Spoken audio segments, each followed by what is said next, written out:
Amigos, muy buenas noches. Aquí estamos con ustedes, Alejandro. Hola, y un doctor. servidor, para entrar en nuestro programa de Verdades Divinas. Este programa en el cual tratamos de comentar y a veces resolver un poco las dudas de ustedes, que en ocasiones que son dudas también incluso nuestras, ¿no, Alejandro? Sí, yo aprendo mucho aquí. Tratamos de esclarecer un poco todo lo que ustedes nos mandan.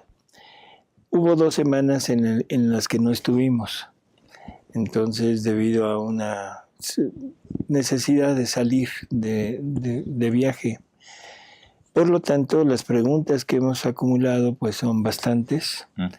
Trataremos de ir más o menos rápido y trataremos también de ir juntando preguntas. Hay preguntas de varias personas, pero que es en un sentido es lo mismo.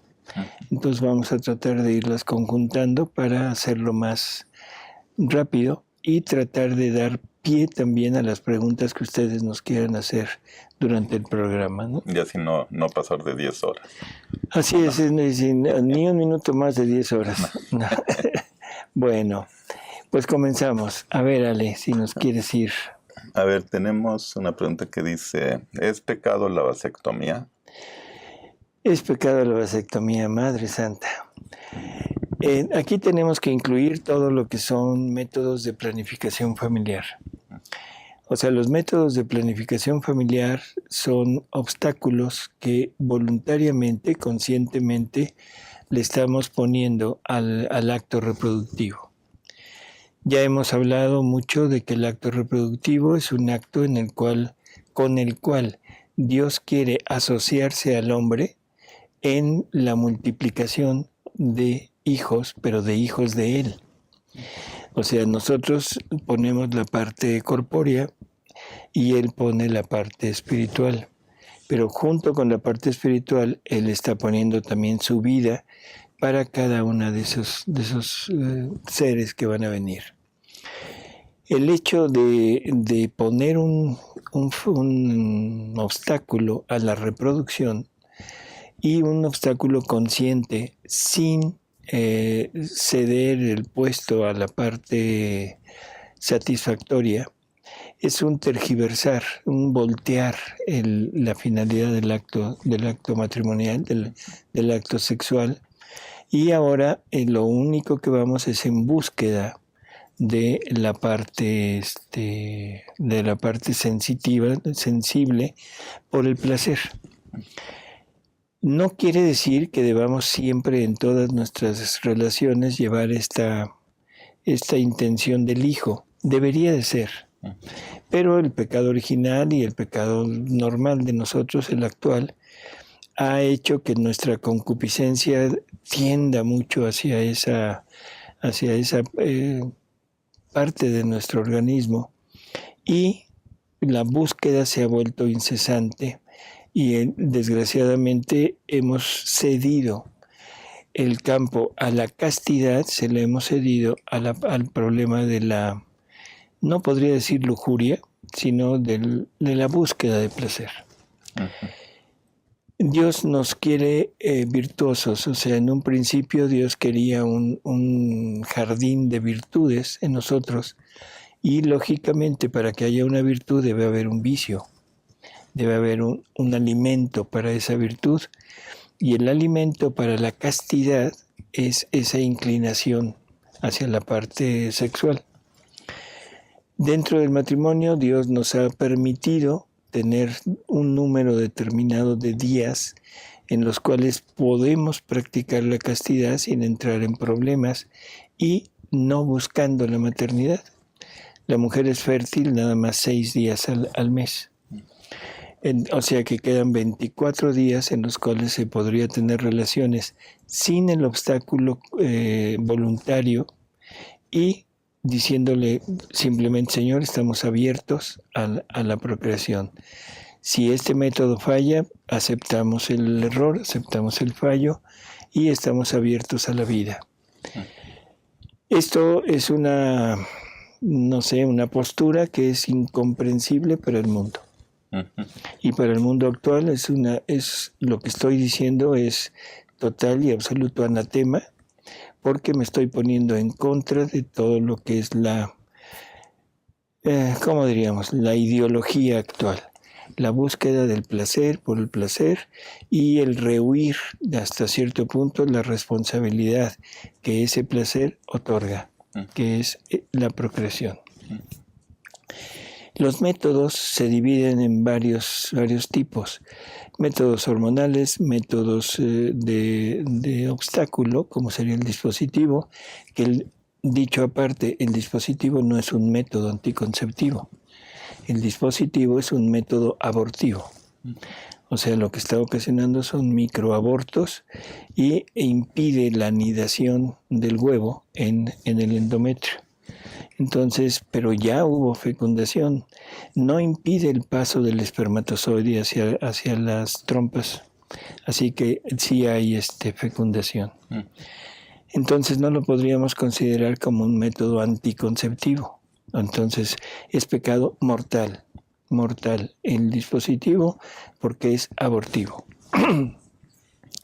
Todos los métodos hormonales, bueno, esos impiden la fecundación, pero el problema está en ese punto de que estamos impidiendo la finalidad que Dios tiene para nuestro acto sexual.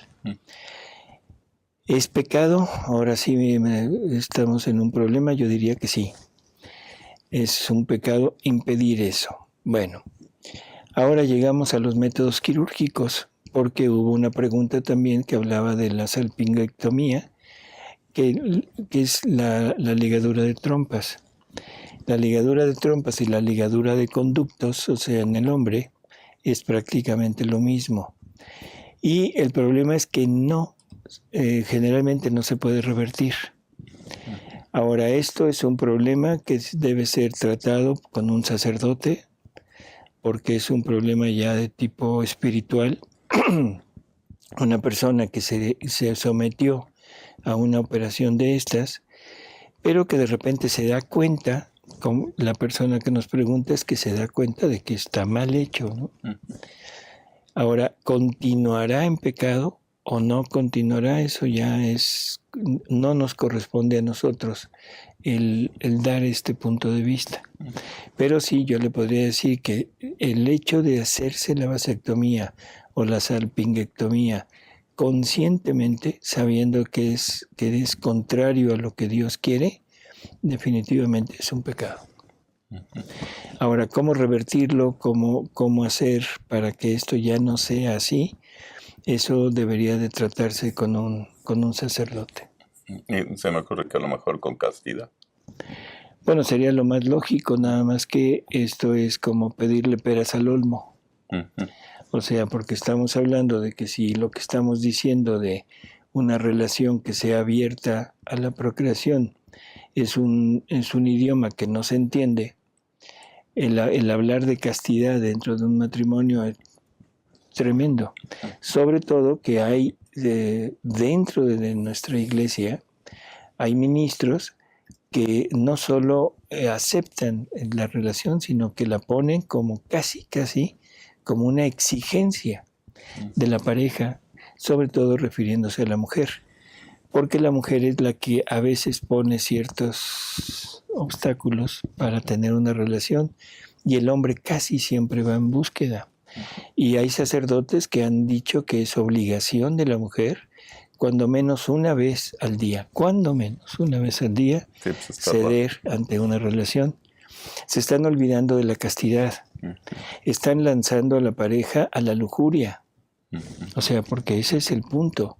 O sea, es una cosa desenfrenada hacia la parte de búsqueda de placer, ¿no? Así que, bueno. Me voy a brincar a porque es el mismo tema. Dice Rosa Navarro, ¿cómo se repara el mal acto de un aborto? Bueno, un aborto es un pecado grave, gravísimo, es un pecado mortal, es un pecado que hasta hace muy poco requería de un confesor especial, que se llamaba penitenciario. Creo que lo quitaron y no sé si haya continuado ese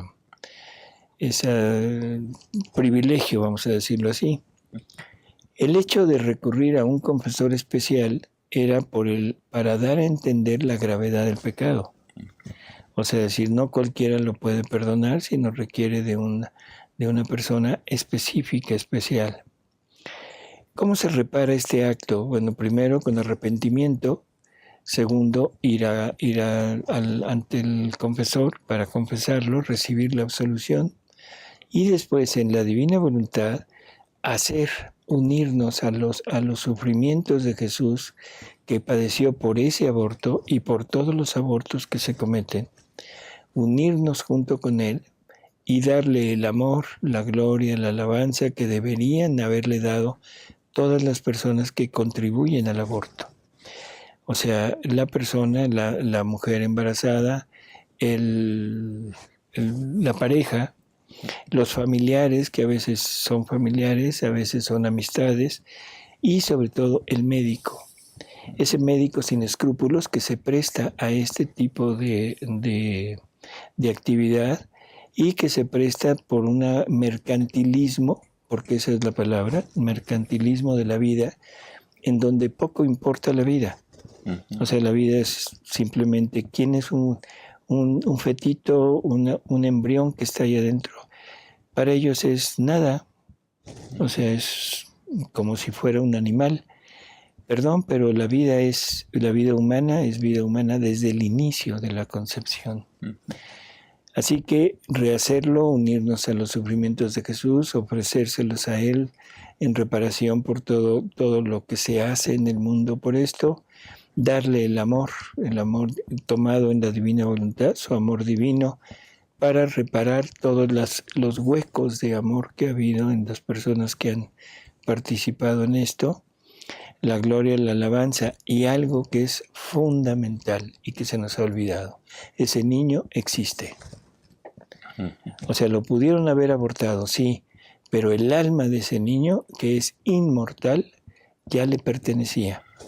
Por lo tanto, ese niño existe, ese niño está ya en la parte espiritual y ahora hay que darle todo el amor, toda la fuerza de nuestra entrega para repararlo a él por haberle impedido continuar su vida en este mundo. Y eso es algo que no hemos pensado. Sí, no es gravísimo. Dice José Luis Cervantes Lee, ¿se puede vivir en divina voluntad e ir creciendo día a día? ¿O no hay divina voluntad si no es total? A veces lo logrado parece irse hacia atrás. No, sí, o sea, el vivir en la divina voluntad es paulatino. Lo que Jesús toma en cuenta para dar su vida es simple y sencillamente la disposición de la criatura y esa negación de todo lo nuestro, ¿no? Uh-huh. En ese momento vamos a ir entrando en ese terreno y vamos a ir haciendo vida, sí, pero el fruto de esa vida es hasta donde conozcamos. Uh-huh. Pero sí vamos a ir creciendo en la medida que vayamos conociendo cada vez más lo que es la divina voluntad y lo que nos obtiene.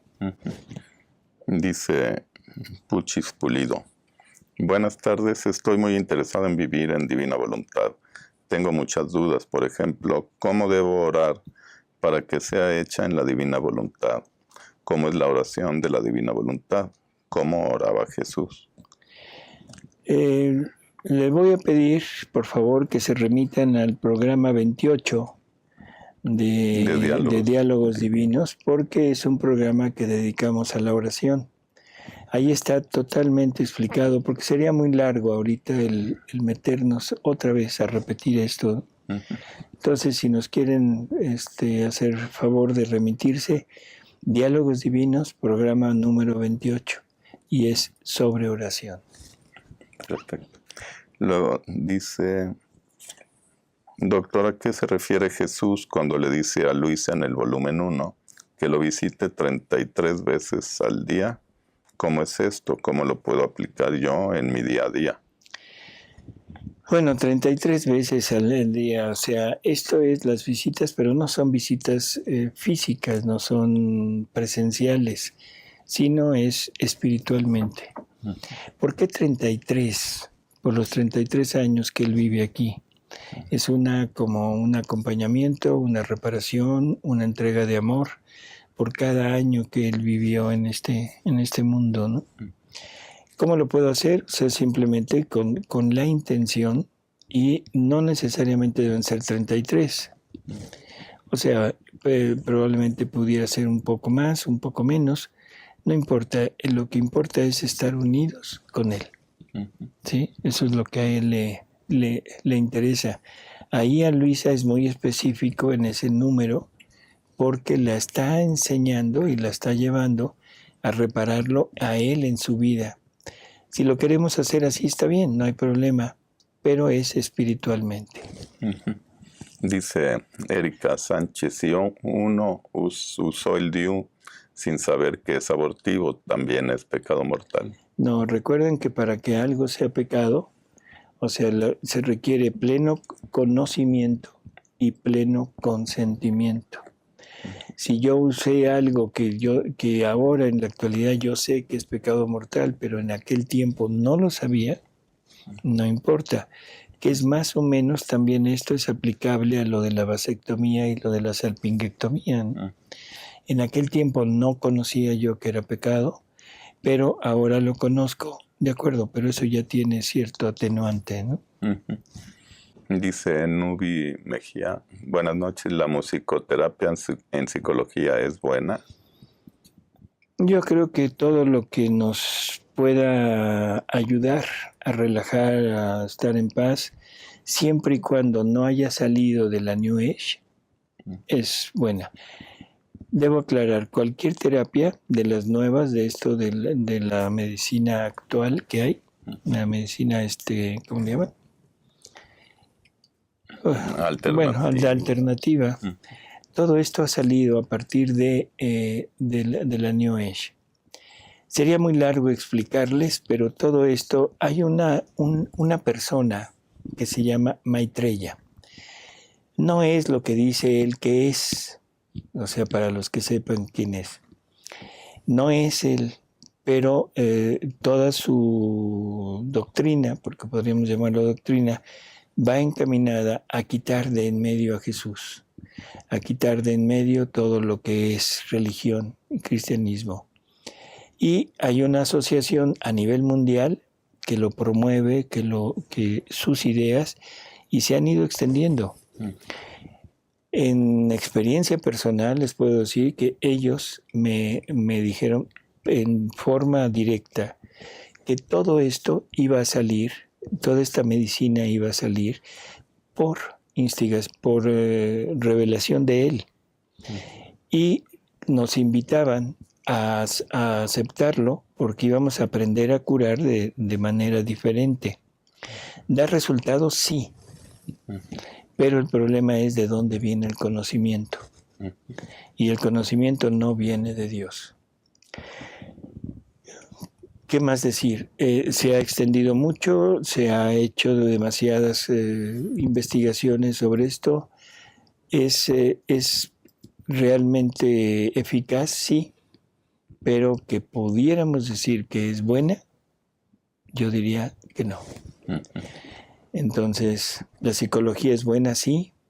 ¿Por qué no usar la psicología con cualquiera de sus ramas, de sus tratamientos, y dejar de un lado lo que es de la New Age, ¿no?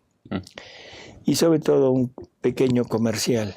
Bueno, no es comercial para mí médico, ¿no? Sino un pequeño comercial para la divina voluntad.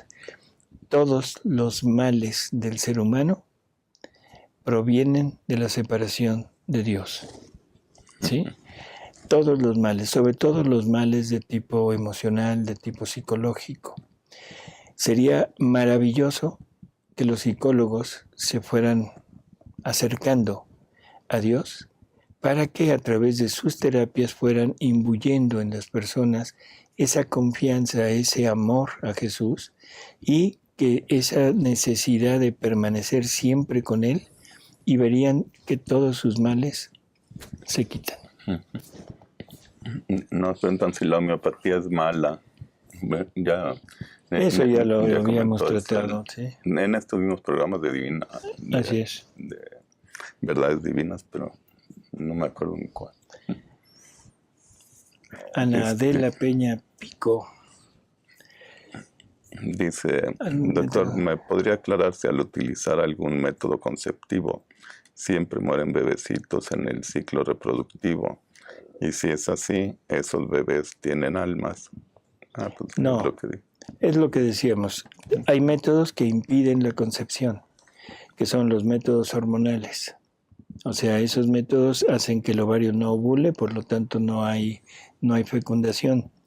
Los métodos que son de tipo abortivo son el dispositivo, la pastilla de urgencia o la del día siguiente. Esos son eminentemente abortivos. Así que no hay forma de que nos digan que no. Esos sí son terribles, no es forma. Pero los otros no permiten la concepción, pero no dejan de tener su culpa en cuanto a la parte de no permitir el plan de Dios por medio de la criatura. Ahí hay dos preguntas en una. Digo, una pregunta en dos.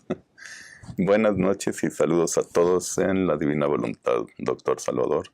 Acá en Orlando hay un cenáculo de la Divina Voluntad que se ha dedicado a decir que no hay que hacer más el rosario porque eso no cabe en la Divina Voluntad. Y la siguiente dice, ¿nos podrían hablar cómo meditar los misterios del Santísimo Rosario en la Divina Voluntad? Bueno, así a grandes rasgos yo les diría, la oración debe seguir. La oración es la base, el fundamento de nuestra vida espiritual. Pero hay que cambiar un poco la forma. O sea, vamos a cambiar del rezo, del rezar, que es a lo que nos hemos dedicado, que es a la repetición de palabras, por el meditar, que eso sería ideal, pero sobre todo el fundirnos en la divina voluntad. Entonces yo los invitaría a lo que dijimos hace un momento, a buscar el programa número 28 de Diálogos Divinos, porque ahí fue un programa totalmente dedicado a la oración en la divina voluntad y se trató la parte del rosario. Pero sí, por favor, los que digan que no hay que rezar están totalmente distorsionando esta doctrina, ¿no? Dice, bendiciones, Palomovilla. ¿Se puede rehacer mis propios malos actos del pasado? Es decir, ¿puedo yo mismo rehacer en la divina voluntad mis propios pecados? Claro, después de confesarlos. Sí, definitivamente sí. Ese es el punto del rehacer, del tomar nuestros actos, rehacerlos. O sea, ¿cómo se rehacen? Es simplemente el amor que no le dimos a Dios en cada acto de estos, se lo vamos a dar ahora desde la divina voluntad. Y vamos a permitir que esos actos que fueron malos, pecaminosos, vamos a entregárselos a Jesús en este intercambio de vida que es la divina voluntad. En el momento que yo se los entrego a Jesús, Jesús los va a llevar inmediatamente a la cruz. ¿Para qué? Para eliminarlos, para matarlos y ponerlos en el sepulcro, porque de ahí saldrá la nueva vida de nosotros, la vida de la resurrección de Jesús, que es la vida gloriosa para cada uno de nosotros. Pero debemos unirnos a ese acto de Jesús de matar nuestros actos, de matar nuestra vida anterior. Ahí me debo unir yo. ¿Y cómo me uno? Con el sufrimiento de la renuncia, del desapego, del abandono, que ese es el punto principal de la entrada a vivir en la divina voluntad. Dice,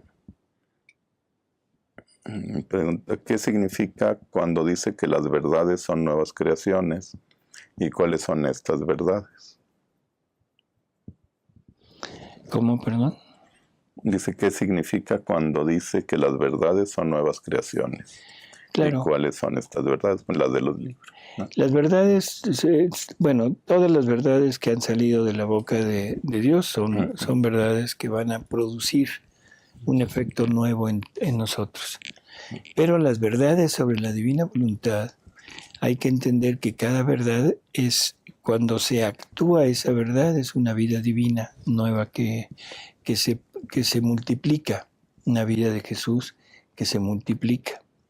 Y en esa vida nueva de Jesús, Dios está sacando de sí todo lo nuevo que tiene Él, lo nuevo en belleza, lo nuevo en santidad, lo nuevo en pureza, lo nuevo en felicidad, en bienaventuranza. Y eso es una nueva creación que se está formando en el interior del alma. O sea, es esta creación que va a ser una creación no para el hombre, sino para Dios. Por lo tanto, es una creación infinitamente mayor que la que estamos teniendo en la parte externa. Así que a eso se refiere, y esos son los cielos nuevos y las tierras nuevas. Una vida divina en cada acto de criatura. Y si entendemos que con un fiat Dios hizo toda la creación, ¿qué será con tantos fiat o tantas vidas divinas con las que el hombre está haciendo sus actos en la divina voluntad? Inimaginable. Sí. Dice Ruth Rodríguez, ¿cómo pueden reparar a aquellas personas que han abortado? Pero ya la contestamos. Es más o menos lo que ya dijimos, ¿no? Dice, ¿se puede hacer la comunión espiritual en la divina voluntad y sirve de igual manera para rescatar a Jesús de su pasión y sufrimiento? Sí, o sea, en definitivo sí. Yo diría, no es una comunión espiritual. En la divina voluntad ya la comunión ya prácticamente no sería espiritual, porque el hecho de estar fundido con Jesús es una comunión constante. En cada acto estamos teniendo a un Jesús en nosotros. Así que la parte de comunión espiritual quedaría de lado. Si yo no puedo acudir a la Eucaristía por una razón justa, no porque me dio flojera pararme, no, o sea, no por un acto voluntario de decir no voy, sino porque no puedo ir, no importa, la divina voluntad suple y me une a Jesús continuamente. Si el liberar a Jesús de la hostia, el alma que vive en la divina voluntad lo tiene continuamente con ella, y en la divina voluntad se puede hacer presente en todas las hostias de toda la historia de la humanidad para acompañar a Jesús y darle la libertad de actuar a través de ella, y acompañar a Jesús cada vez que entra en un alma para darle todo lo que esa alma debería de haberle dado. Dice, doctor, el padre Héctor de Pereira, Colombia, nos pregunta, ¿Luisa intercede por nosotros? Jesús le dice a Luisa que su trabajo no ha terminado, ya muy cerca de la muerte. Le dijo, tu misión es larguísima y abarca todos los siglos. Estarás subiendo y bajando continuamente. Es una forma de dar a entender que estarás subiendo a los cielos y bajando a la tierra para ayudarnos a nosotros, ¿no? Ah, pues qué bonito. Qué bonito, así es. Dice Marta González, tenemos que cumplir en nosotros los estados y misterios de Jesús. ¿Cuáles son y cómo cumplirlos? Toda la vida de Jesús, o sea, cuando Jesús en el 521 del Catecismo nos dice que necesitamos cumplir en Él, cumplir todos sus estados y misterios, nos está hablando de su vida. O sea, su vida completa la deberíamos de estar compartiendo con Él hace 2000 años. O sea, estando con Él, acompañándolo. Y eso lo puedo hacer gracias a la divina voluntad con la que yo vivo. Y esa misma divina voluntad me trae a Jesús en la actualidad para que ahora Él, junto conmigo, lo repitamos juntos, pero en el ahora. ¿Qué quiere decir esto? Que nos vamos a unir en la eternidad y donde quiera que esté Jesús, ahí estaré yo. Hace 2000 años sí, y el día de hoy sí, y dentro de 2000 años también. Porque la divina voluntad en la divina voluntad no hay separación. Dice Hilda Amaro Burmay, disculpe doctor Salvador, otra pregunta, si el pueblo judío y sus dirigentes hubieran reconocido a Jesús como el Mesías e Hijo de Dios, no hubiera muerto en la cruz y entonces no nos hubiera redimido. Es interesante esto, o sea, la muerte de Jesús, o sea, era ya después del pecado original, era necesaria la muerte. Era un decreto, digamos. Era un decreto porque el hombre había dado muerte en sí mismo a la vida divina y Dios, que es infinita justicia, pedía una muerte por cada acto, por cada pecado donde se hubiera dado muerte a la divina voluntad. Quizá el pueblo judío, si lo hubiera aceptado, hubiera habido siempre alguien más que tenía que hacerlo. Esto nos resulta incomprensible porque parecería que Dios está poniendo al pueblo judío como a propósito para que lleven a Jesús a la muerte. Sí. Pero no es así, o sea, hay que recordar que Dios en la eternidad ve todo y sabía perfectamente que la voluntad humana no iba a permitir que Jesús fuera reconocido como Mesías. Sabía exactamente lo que iba a pasar, sabía quién lo iba a entregar, no mandó a Judas a entregarlo, sino simplemente sabía que aquella persona lo iba a entregar. Nos cuesta trabajo poder conjuntar eternidad, tiempo, pero esta situación, yo le diría, y perdón por lo que voy a decir, o sea, no es burla ni mucho menos, es como decir, si mi abuelito hubiera tenido ruedas, sería bicicleta. Sí, o sea, no es así, no es, son suposiciones que no se dieron en la historia, pero que Jesús tenía que morir. No había de otra, fuera el pueblo judío, fuera el pueblo romano, o fuera quien fuera, Jesús tenía que morir, y tenía que morir en la cruz. Y tenía que ser traicionado, o sea, forzosamente, porque todo eso es la reparación que Él está haciendo de lo que nosotros hicimos con la divina voluntad. Dice Claudia Mendoza, doctor, ¿no se contradice usted cuando dice que tenemos que ir quitando todo? Y dice la lectura que Jesús lo irá haciendo. Aquí son dos momentos en la historia del alma que vive en la divina voluntad. El primer momento es la decisión para entrar. O sea, ese momento en el que el alma tiene que decidirse a entrar en el ámbito de la divina voluntad. Y ahí es el alma la que tiene que ir renunciando. Es el libro 1 de Luisa. El desapego, el abandono, el espíritu de mortificación, el espíritu de caridad, el espíritu de rectitud, la destrucción del propio yo, todo eso, la pelea con el demonio. Ya que está aquello, entonces se penetra y lo que haya quedado, ahí ya es Dios quien lo va a hacer. Y el alma lo único que tiene que hacer es estar atenta a vivir siempre en la divina voluntad, a darle vida siempre a la divina voluntad en todos sus actos. Dice José Luis Cervantes, ¿los protestantes pueden vivir en divina voluntad? Esto también ya lo tratamos, yo digo sí, pero tendrían que reconocer y aceptar todo lo que Jesús nos pone. ¿Qué cosas? Sobre todo a María, que es la reina del reino de la divina voluntad. Tendrían que aceptar a Luisa. Si no aceptan a María, pues mucho menos a Luisa.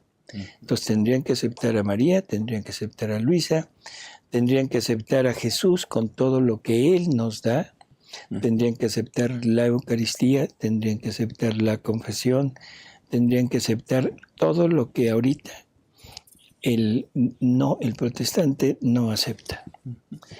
¿Pueden vivir? Sí, siempre y cuando se cumplan estos requisitos. Yo no concibo a alguien viviendo en la divina voluntad que rechaza a María. Sí, no se puede. No concibo a alguien que viva en la divina voluntad que no crea en la Eucaristía, y si no cree en la Eucaristía, menos va a creer en la vida divina en cada acto. En fin, pero sí podrían vivir. Dice Marilu García, con relación a la comunión en el día domingo es obligatorio porque debemos ir a misa, de lo contrario estaríamos cayendo en pecado. Luego entonces no podríamos estar en divina voluntad, excepto enfermos. Hay dos tipos de mandamientos. Los mandamientos de la ley de Dios, que es lo que Dios nos dejó desde allá en el monte con Moisés, y los mandamientos de la iglesia. Y los mandamientos de la iglesia nos manda festejar el domingo como día de resurrección, como el día de descanso. Se cambia el sábado, que era para el judío, se cambia al domingo. Y es un mandato de la iglesia, y perdón, pero hay que cumplirlo. Si yo falto, estoy cometiendo un pecado y no puedo continuar ni comulgando ni viviendo en la divina voluntad. Tendría que ir a la penitencia. Lo que yo veo grave en esta pregunta es a fuerza. O sea, como decía la pregunta, que si es obligatorio. Bueno, sí, en el día domingo es obligatorio, pero malo que lo tomemos como obligatorio. Deberíamos de tomarlo como un acto voluntario y que nos diera un gusto enorme ir a misa y recibir a Jesús, ¿no? Sí. Johanita Rodríguez, buenas noches. Al estar en la divina voluntad, el alma se vuelve más sensible a la creación del Señor. Por ejemplo, se percibe la naturaleza de manera distinta, como con vida o belleza sobrenatural. Así es, porque es la divina voluntad en el alma que se reconoce a sí misma en la creación. Entonces estamos viendo ya no nada más la parte material de la creación, sino estamos empezando a penetrar en la parte que Dios ha puesto en todo lo creado de Él, los atributos que nos habla San Pablo, el amor de Dios en cada cosa creada y a la misma divina voluntad que está en las cosas creadas para traernos los bienes que las cosas creadas contienen. Así que sí. Dice Maritza Vinier, buenas noches. ¿Podría por favor aclarar el comentario que hizo acerca de la comunión? Fue respecto a la comunión espiritual, porque no entiendo que fundirse pueda suplir a la comunión sacramental. No hablé de comunión sacramental, hablé de comunión espiritual. Una comunión espiritual es el deseo del alma de recibir a Jesús Eucaristía, pero no se recibe, queda como una intención. Y ahí el fundirnos en la divina voluntad, hay que entender qué es fundirse. Fundirse es estar haciéndose uno con Jesús, viviendo con Jesús continuamente en todos nuestros actos. Por lo tanto, tenemos a un Jesús en nuestro interior, fundido con nosotros, que está actuando continuamente. Por lo tanto, ¿qué es la Eucaristía? Es un recibir a Jesús que viene a mí, lo tengo en mí, pero como visita, porque nunca forma parte de mí. ¿Por qué? Porque viene en la hostia o viene en el vino. Y nos dice que en cuanto el proceso digestivo consume la especie, la vida real de Jesús se va y nos deja la vida de la gracia, que son los efectos de la vida divina. Por lo tanto, la vida real de Jesús dura lo que dura la especie en nuestro interior. En el momento que yo me fundo en la divina voluntad, La especie, si se puede decir así, somos nosotros mismos y nuestros actos. Y ese continuo actuar en la divina voluntad es lo que hace que continuamente esté una vida de Jesús en cada acto. Perdón, pero esto es total y absolutamente superior a una comunión espiritual. ¿De acuerdo? Ahora, la comunión sacramental, que es esa presencia real de Jesús, eso debería de servirnos de alimento para hacer crecer esta vida divina que Jesús está formando en nosotros. Así que es el momento de recibirlo como alimento, es el momento de recibirlo porque el alma que vive en la divina voluntad es la única que le puede pagar a Jesús por haberse quedado en la hostia, porque es la única que puede darle todo el decoro, todo el amor, toda la alabanza y la gloria que Él merece por haberse quedado en la hostia para venir a nosotros. El objetivo de quedarse en la Eucaristía es preparar a las almas para llegar a vivir en el reino de la divina voluntad. Por lo tanto, ¿qué es superior? ¿El medio o el fin? Sí, pues el fin. El fin. Así que la Eucaristía es medio para hacernos crecer, para hacernos entender lo que es la vida de Jesús en nosotros, para llegar a vivir plenamente en la divina voluntad. Pero el vivir en ella no suple a la Eucaristía y debemos seguir acudiendo a ella. Y ojalá que el alma que vive en la divina voluntad empiece a sentir la necesidad de acudir diariamente a recibirlo. Porque el recibirlo los domingos, eso es de voluntad humana y a veces obligado. El recibirlo diariamente es una necesidad de amor, de llegar a estar, a convivir con este Jesús que está en la Eucaristía y que está esperándome para que yo llegue a recibirlo, a liberarlo, que llegue a acogerlo en mí, en donde va a encontrar su propia vida. Ese es el momento en el que deberíamos de estar siempre atentos como el acto más solemne de nuestro día. Dije más solemne, no el más importante, porque el más importante es el fundirnos en la divina voluntad. Pregunta Elida Blanco, ¿el Padre Pío conoció los escritos de Luisa? Así es. Y dice Cristina María Jiménez, si Jesús nos dice que el Padre nos mira como si todos hubiéramos hecho las cosas como deberíamos, gracias a que Jesús rehizo nuestros actos y gracias a las almas que viven en la divina voluntad, entonces, ¿por qué mira con tanto dolor a la humanidad? ¿Por qué mira con tanto dolor a la humanidad? Porque hay que entender, el Padre recibe de Jesús todo lo que nosotros deberíamos de haberle dado. El amor, la gloria, todo lo que deberíamos. Pero el Padre queda satisfecho y nos recibe a todos. Pero Jesús es el que paga, perdón, es el que paga por nosotros. Este Jesús es el que queda sin correspondencia, porque Él tuvo que sufrir para poderle dar al Padre la gloria y el amor que yo no le di. Él tuvo que sufrir la muerte para reparar por cada muerte que yo le di a su vida en mí. Todo eso lo debería yo de resarcir a Jesús para que después, junto con Él, entregárselo al Padre.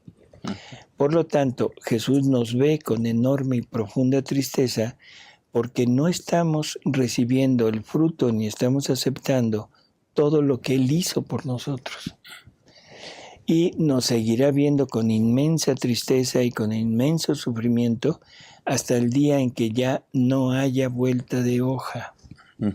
El día que yo me decida en el momento de mi muerte y diga, no quiero nada contigo, en ese momento dejará de sufrir por mí y me dirá, apártate de mí, maldito. Pero mientras exista un hálito de vida, existe la posibilidad de que yo me convierta y de que gracias al sufrimiento de Él pueda yo reentrar nuevamente a esta vida de unión y poder salvarme y quizá llegar a vivir en la divina voluntad. Dice Edmundo Heriberto Aro, disculpe doctor, ¿cómo se llama el libro que refiere en algunas charlas de divina voluntad del cardenal Ratzinger, en el que comparte que el hombre es un proyecto abierto? Bueno, este fue en una homilía que hizo en el 2001, hablando sobre la nueva evangelización. Ya siendo Benedicto XVI, sigue hablando de la divina voluntad en Jesús de Nazaret, en el libro de Jesús de Nazaret, y en una audiencia del 2012 y en otra audiencia del 2011. O sea que en realidad es 29 de junio del 2011 y el 2 de febrero del 2012. O sea, es en varias etapas, ¿no? Pero esta de Proyecto Incompleto es en 2001, no recuerdo la fecha, pero es por la nueva evangelización. Y él mismo nos pregunta, si la maternidad de nuestra Madre María nos da la calidad de hijos, ¿cuál es la relación de Eva como el origen de la humanidad? Dice, buenas noches de la maternidad. Bueno, creo que son dos cosas diferentes, ¿no? Estamos hablando de la parte material. Nosotros somos hijos de Adán y Eva. Por descendencia, somos descendencia de ellos y recibimos de ellos todo lo que nosotros podemos recibir. Lo que el ser humano puede llegar a tener, lo tiene que tomar forzosamente de Adán y Eva. Pero la parte espiritual, esa parte es exclusiva de Dios. Por lo tanto, cuando Adán y Eva se salen, ya no nos pueden heredar esa parte divina, pero nos siguen heredando la parte humana. Incluso Jesús se nombra a sí mismo como hijo del hombre, o sea, hijo de Adán. O sea, recibe de Adán para que se entienda, o sea, sí, recibe de Adán la parte física, la parte humana, pero la parte divina, esa no tiene nada que ver con Adán. María es la que nos rehace en su interior y adquiere la verdadera maternidad sobre nosotros y nos concibe no sé cómo explicarlo así rápido, del mismo germen del cual puede concebir al hijo suyo, a Jesús, al hombre Dios. De ese mismo germen partimos nosotros. O sea, que ahí es donde adquirimos la verdadera maternidad de María como nuestra y la vida divina reinsertada nuevamente en el hombre, que se va a concretar en el momento que Jesús termina su redención. Dice Lulú que buenas noches, usted ha dicho que en la divina voluntad es cambio de intención y no de acción, pero el desapego, el abandono y el vaciarme de mí son acciones. Además, el fiat es un verbo y es acción, y esa es la vida divina, ¿o no? Por eso estábamos diciendo hace un momento que hay dos momentos en la vida de la divina voluntad. Un momento anterior a entrar, que es el momento en que yo debo decidir y que yo debo practicar todo lo que Jesús le va diciendo a Luisa, en cuanto a la parte de renuncia, a la parte de abandono, a la parte del desapego. Cuando ya llego a estar con Él, entonces ya no debo hacer nada, ¿sí? Y ahí nada más es cambiar la intención de mi vida. Ya no es la acción, sino es la intención. No sé si esto queda claro. Últimamente yo en lo personal he estado tratando de entender unas palabras que fueron dichas desde San Pablo, que se han repetido a través de la historia, pero que ahora lo estamos viviendo nosotros. Nadie duda que San Pablo haya sido un hombre que se entregó plenamente a Jesús. Nadie pone en duda que San Pablo fue un gran santo y una gran unión con su maestro que era Jesús. Sin embargo, tuvo que decir que la fuerza del pecado habitaba en sus miembros. Tuvo que reconocer que la fuerza del pecado habitaba en sus miembros. Y tuvo que decir que el hombre viejo que estaba en su interior lo llevaba a hacer el mal que no quería y no lo dejaba hacer el bien que quería. Eso es lo que está pasando ahorita en este momento. Estamos muy entusiasmados con la divina voluntad, estamos muy adentrados en los escritos, queremos vivir en la divina voluntad, pero hay algo en nuestro interior que nos nubla, nos pone un velo y empezamos a meter cosas o empezamos a no desprendernos de cosas o empezamos a distorsionar toda la enseñanza de Jesús y lo ponemos como si fuera divina voluntad. ¿Sí? No sé si me explico. Entonces hay algo en mí que es la voluntad, pero ¿por qué actúa de esta manera? Sí, yo creo que la única respuesta es no queremos vivir en la divina voluntad, aunque de la boca para afuera estemos continuamente diciendo que sí queremos. Porque cuando algo se quiere, se hace. Y si yo no tengo esta disposición, definitivamente no voy a poder vivir. Por eso es que la entrada implica ese esfuerzo supremo de desapegarme de todo, ¿sí? De abandonar todo. Y si no lo hago, es simplemente una, ¿cómo diríamos? Una ilusión el que estoy viviendo en la divina voluntad. Sí. No sé qué opinas, Alejandro. Sí, pues la voluntad humana se defiende y no quiere salirse. Uh-huh. Trabaja y trabaja todo el tiempo. Es el trigo y la cizaña dentro de la misma persona, ¿no? Así es. Pero tiene que ganar ese trigo. Esperemos. Dice José Luis Cervantes, ¿le podría explicar por qué dice usted, doctor, que el mal no existe? Porque el mal es la ausencia de bien. No existe como ente, no sé si decir personal, o sea, ¿sí? Si el mal existiera como tal, no hay más que dos posibilidades. Que el mal exista por sí mismo y entonces ya tendríamos dos principios que son eternos, Dios y el mal. Uh-huh. O que Dios lo hubiera creado, cosa totalmente absurda. El mal es la ausencia de bien. Por lo tanto, para que se haya mal, es necesario que esté el bien. Y que haya algo o alguien que pudiera en un momento dado quitar al bien. Y esa es la voluntad humana. O la voluntad diabólica, la voluntad angélica en un principio. Así que el mal por sí mismo no existe. Por eso es que el árbol del conocimiento del bien y del mal se llama así, porque están los dos ahí.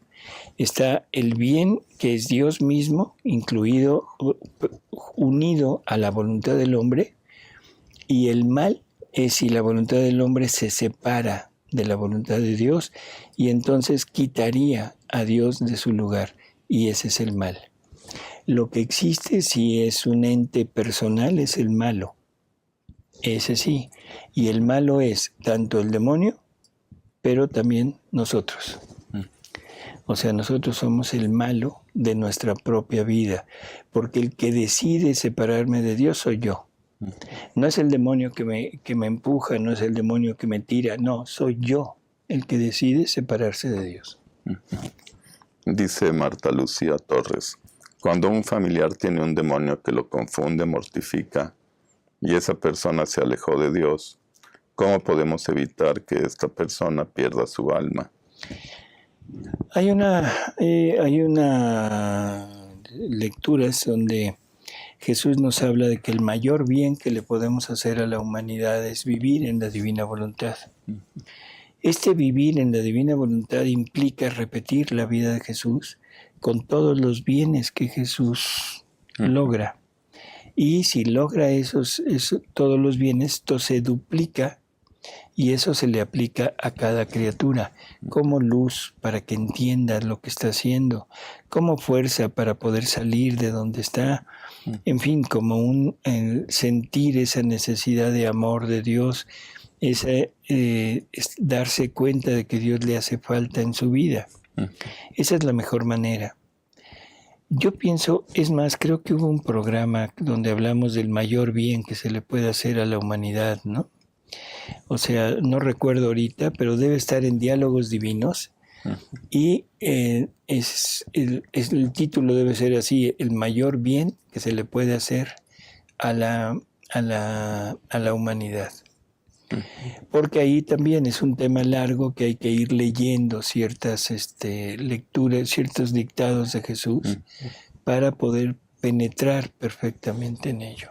Entonces lo invitamos a buscarlo en Diálogos Divinos, sí. el mayor bien que se le puede hacer a las criaturas. Si lo recuerdo, ahorita en un momento se los digo. Dice Adriana Fracaroli: buenas noches. Si Adán se hubiera negado a complacer a Eva, a caer en el pecado, no hubiera habido pecado original. Bueno, o sea, el pecado original tiene su raíz en Adán, porque Adán es el que tenía la voluntad divina y es el que tenía la misión de vivir la vida divina en él. Eva vivía en un estado de gracia, o sea, la llena de gracia, la plena de gracia, y esa plena de gracia iba a ser la heredera del reino de la divina voluntad. O sea, Adán tenía que pasárselo a ella si es que hubiera ¿cómo se llama? Hubiera logrado su objetivo.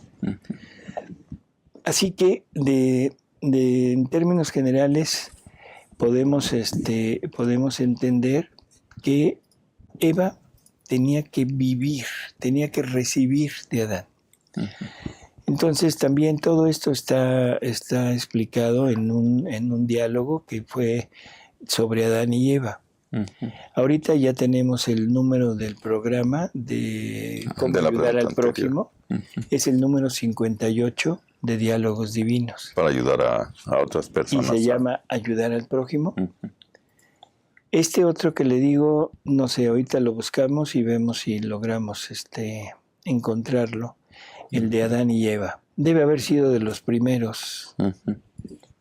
Dice José Luis Cervantes Lee: doctor, a un niño que está jugando en una Eucaristía, ¿se le puede dejar actuar como niño o tomar la actitud para que se comporte como pensamos los adultos, que a veces estamos peor que un niño que juega? Bueno, o sea, en términos generales, yo diría que un niño es inconsciente y hay que tratar de educarlo, pero no educarlo a la fuerza, porque eso resulta contraproducente. Simplemente hay que tratar de razonar, tratar de imbuirle el respeto, el amor hacia Jesús. Pero si está muy inquieto, bueno, pues no es problema.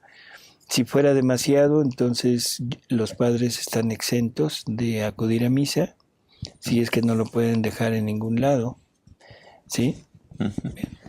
Dice... Perdón, el programa de Adán y Eva fue un programa de Diálogos Divinos, un programa especial. No tiene número. Que no tiene número, que es Adán y Eva.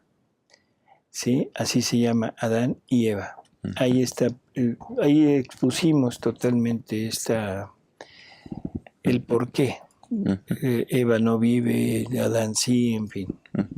Dice Patricia Olvera: ¿qué es el tomar el amor de todos? En la divina voluntad, o sea, la divina voluntad es universal, nos abarca a todos. Entonces, vamos a tomar el amor que todos deberían de haberle dado a la divinidad. ¿Lo vamos a tomar de dónde? De la divina voluntad. O sea, lo vamos a tomar de Jesús. En Jesús estamos todos, en Jesús está todo el amor que todos deberíamos de haberle dado porque Él lo dio por nosotros y lo vamos a tomar. ¿Para qué? Para poderlo dar, para podérselos dar a todos, como a la divinidad, como si fuera toda la humanidad haciendo lo que nosotros estamos haciendo. Dice Alma Lucía Galindo: hola doctor, ¿cómo está? Saludos en la divina voluntad.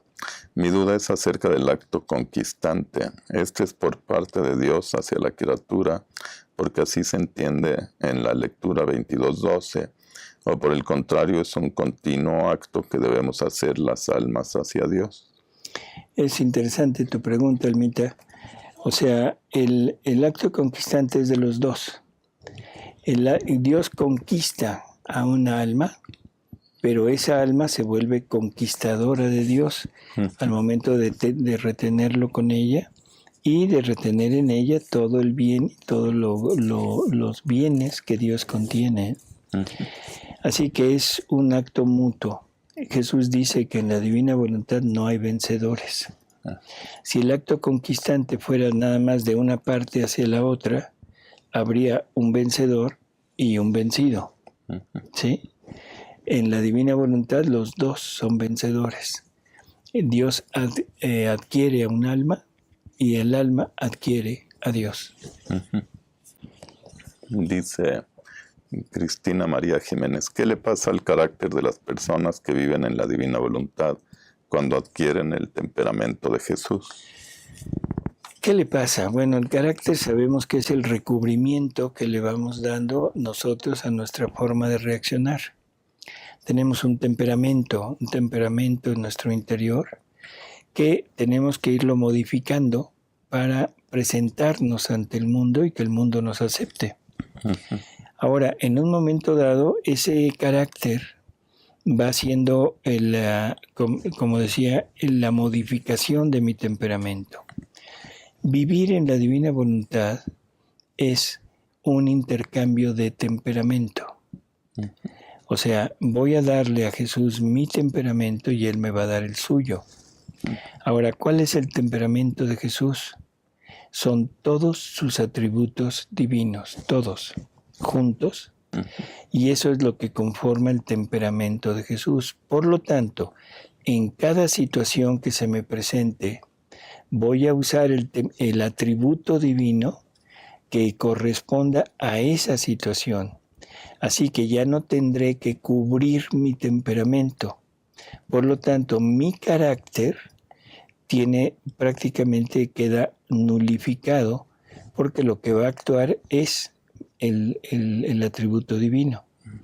Si yo le pusiera mi carácter, entonces querría decir que no estoy desapegado de todo y por lo tanto estoy metiendo parte mía y no tendría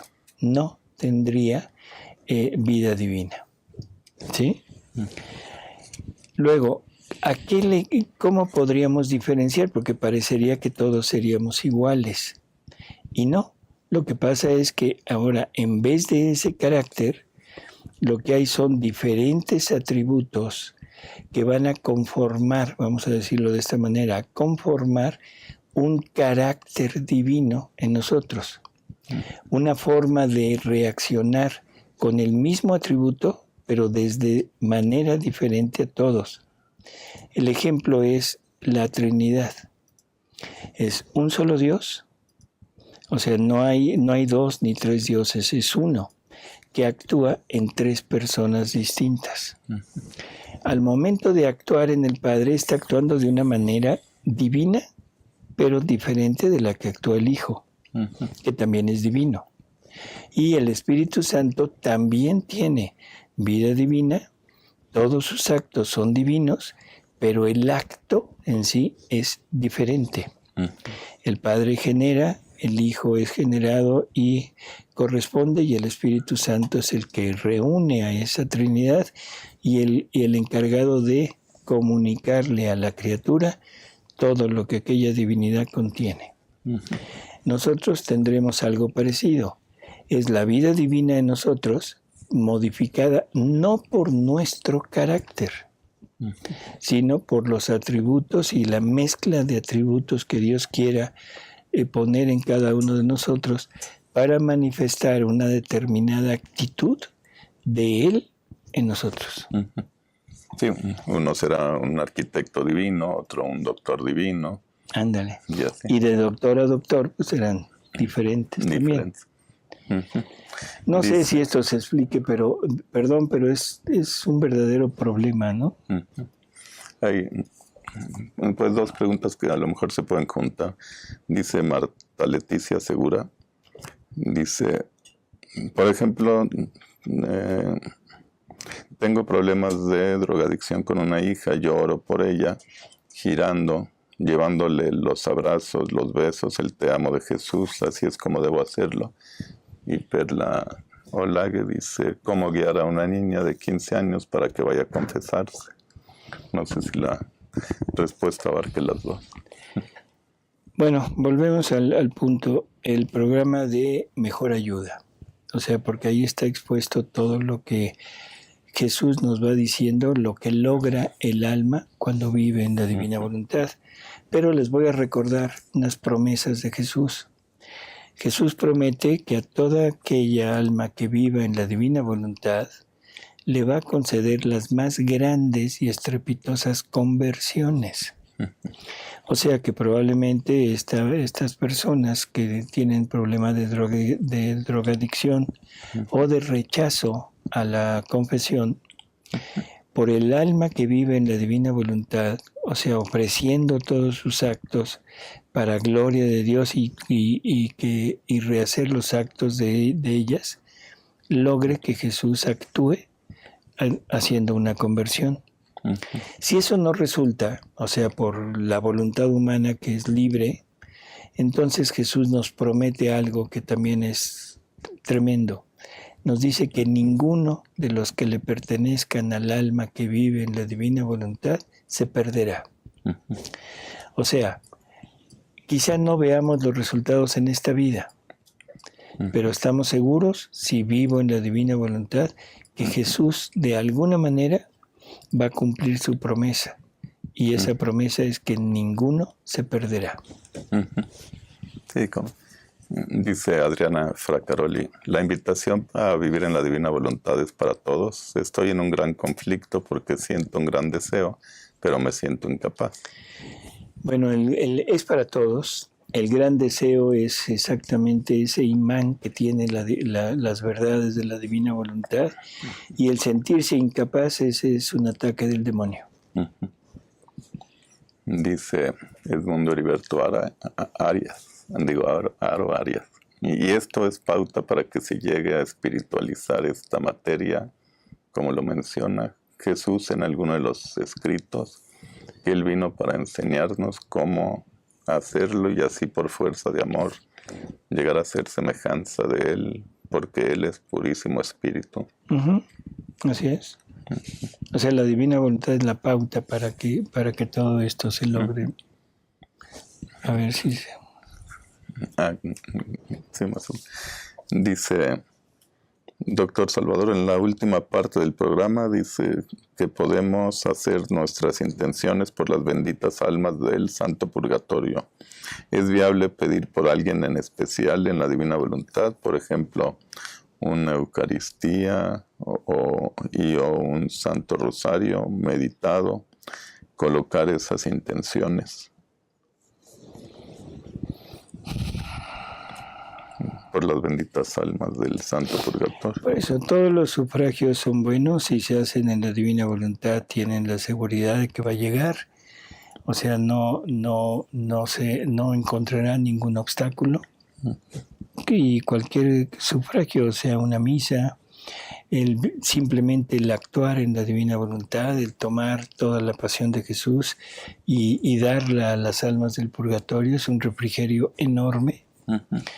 Que es lo mismo que hace la misa. La misa es un ofrecimiento del sacrificio de Jesús por las almas, y que no es nada más para una, sino para todas, ¿no?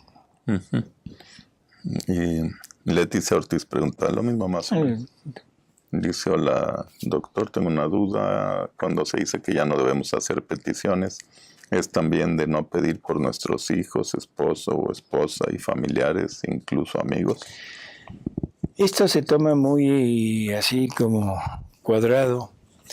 Estamos hablando de que vamos a seguir pidiendo, sí, pero no voy a pedir que se saque la lotería, no voy a pedir que tenga un coche nuevo, no voy a pedir nada material. ¿Qué voy a pedir? El reino. El reino para Porque él. obteniendo el reino, con eso le estamos dando el mayor bien que se puede a todas las almas. ¿Y puedo tomar a una en especial? Sí, pero de ahí extenderme a todos los demás, ¿no? Dice,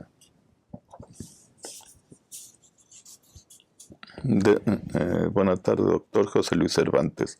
¿Debo hablarle y hablarle de divina voluntad a mi esposa cuando ella veo que no entiende o en ocasiones no atiende lo que le digo? ¿O debo ir yo solo en la profundización del día a día en mi entrega a la divina voluntad?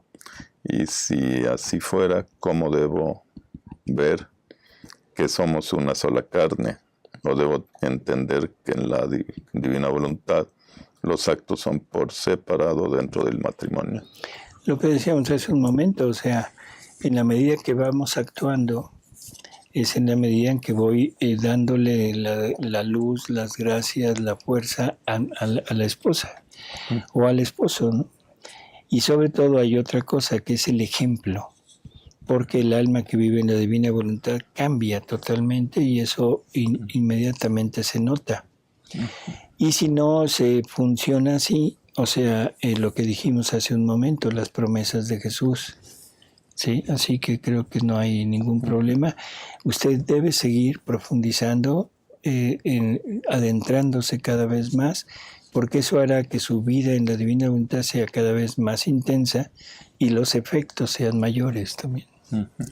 Dice Sergio Arias, doctor, podemos decir que la misma eternidad está dentro de Dios y ahí nos encontramos nosotros cumpliendo quizá la parte más importante del mismo Dios, que es tener una criatura a quien amar y que sea capaz de amarlo.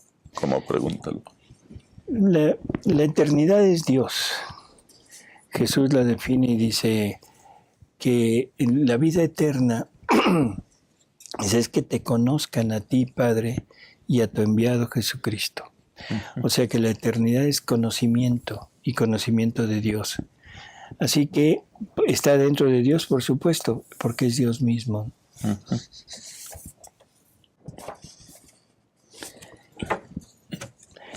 Pues creo que ya. Sí, hemos... ya fue más o menos. Esa es la tubectomía, o sea que la salpingectomía que ya más o menos se abarcó. Ajá. En fin, una última pregunta que nos hacen aquí, dice de Heriberto. No, lo que pasa es que la pregunta que se leyó hace un ratito dijo que la pegó y la envió. La envió mal. Pero yo creo que sí era lo que usted le respondió.